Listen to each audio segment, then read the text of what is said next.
दोस्तों, आज की कहानी है औरत और लड़की की आत्मा। साल 1950 का यह एक चौंकाने वाला किस्सा रानी बाजार का है। यहाँ राम प्रकाश रहता था, जिसकी बेटी को 5 साल की उम्र में कैंसर हो गया। कई डॉक्टरों को दिखाने और इलाज कराने पर भी उसमें किसी तरह का सुधार नज़र नहीं आया। होते होते एक रात कैंसर से उसकी जान ले ली। उस बच्ची की जान रात को करीब 1 बजे गई थी। उसी रात को पास के ही एक गांव की महिला मोहिनी को एक ट्रक ने टक्कर मार दी थी। मोहिनी के परिवार वालों ने पूरी विधि के साथ उसे अंतिम विदाई दी। अब बच्ची के परिवार वाले भी उसे दफनाने के लिए जंगल की तरफ निकले। जंगल जाते समय अचानक से उस लड़की के शरीर में हलचल हुई।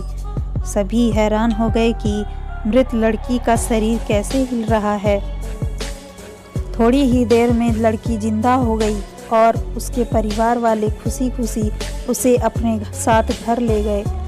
किसी को इस बात की भनक नहीं थी कि उस लड़की के अंदर उसी रात ट्रक से टकराने वाली मोहिनी की आत्मा घुस गई थी। बच्ची जब से मौत से लौटकर आई थी, तब से ही उदास और चुपचाप एक कोने में बैठी रहती थी। एक दिन उसकी माँ ने उसे खुद अपने हाथों से खाना खिलाया और मामा के घर लेकर जाने की बात कही। खाना खिलाकर उसे अच्छे से तैयार करके वो उसे अपने मायके ले गई। रास्ते में वो बच्ची जैसे ही उस ट्रक के हादसे वाली जगह पहुंची, तो उसने अपनी माँ को कहा कि मेरा गांव इधर है। माँ ने उसकी बातों पर बिल्कुल गौर नहीं किया और उस बात को हंसी में टाल दिया। कुछ ही देर में वो अपनी बेटी के मामा यानी अपने भाई के घर पहुंच गई। 1-2 दिन बाद मामा जी के घर के आसपास ही बच्ची के अंदर घुसी मोहिनी को अपनी पड़ोसन सिमरन दिखी। उसने जोर से उसे नाम से पुकारा। सिमरन ने पलट कर देखा तो एक छोटी बच्ची थी। उसे बड़ी हैरानी हुई कि इस लड़की को मेरा नाम कैसे पता है। तभी मोहिनी ने अपने साथ बीती सारी बातें उसे बता दी। उसने कहा कि मेरे परिवार वालों ने मेरी मौत से ही पहले मुझे जला दिया था, इसीलिए मेरी आत्मा भटक रही है। उसी दिन इस लड़की की भी मौत हो गई थी, तो मैं इसके शरीर में घुस गई। सिमरन ने ये बात अपने गांव जाकर सबको बता दी। पूरे गांव वाले और उसके रिश्तेदार मोहिनी से मिलने के लिए उसी बच्ची के मामा के घर के पास पहुंच गए।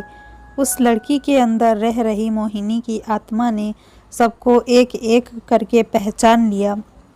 कुछ देर बातें करने के बाद वो अपने परिवार वालों के साथ अपने घर चली गई। अब उस लड़की की माँ बच्ची को घर में ना देखकर परेशान थी। जब उसे पता चला कि वो कुछ लोगों के साथ दूसरे गांव गई है, तो वो उसे बुलाने के लिए चली गई। अपने परिवार के साथ खुश मोहिनी ने वापस आने से मना कर दिया। पास के ही लोगों ने उसे समझाया कि तुम्हें दोनों परिवार के साथ रहना चाहिए, इससे सभी को खुशी मिलेगी। तुम किसी एक परिवार को दुखी नहीं कर सकती। इस बात को सुनने के बाद लड़की के शरीर में रह रही मोहिनी अपनी माँ के साथ वापस आने के लिए राजी हो गई। अब वो दोनों परिवारों के साथ खुशी खुशी रहने लगी।